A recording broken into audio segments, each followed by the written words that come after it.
cakupan vaksinasi COVID-19 bagi kelompok lansia di Aceh Jaya masih rendah. Satgas COVID-19 Aceh Jaya pun terus berupaya untuk meningkatkan capaian vaksinasi di daerah itu.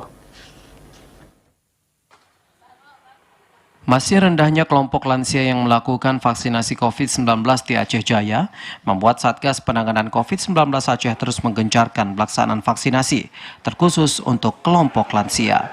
Juru bicara Satgas COVID-19 Aceh Jaya, Idham Khalid, mengungkapkan untuk kelompok lansia yang saat ini telah mendapatkan vaksinasi COVID-19 baru 7,32% atau 436 orang untuk dosis 1. Sedangkan untuk dosis kedua baru mencapai 3,15% atau 187 orang. Sementara untuk dosis ketiga hingga saat ini masih 0. Menurutnya jumlah warga lansia di Aceh Jaya yang sudah mendapatkan vaksinasi COVID-19 masih rendah jika dibandingkan dengan kelompok lainnya di daerah itu.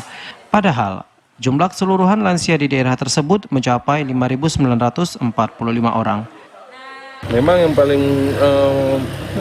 rendah daripada kita adalah kita masih di lansia. Jadi di lansia kita masih di level 3%. Ini merupakan kelompok yang rentan, di mana lansia itu juga sangat tinggi diserang oleh COVID. Himbauan kita adalah bagaimana untuk lansia ini tetap melaksanakan vaksinasi yang aman. Karena lansia itu walaupun tinggal di rumah, tapi banyak daripada keluarga adalah menjumpai lansia itu setiap harinya.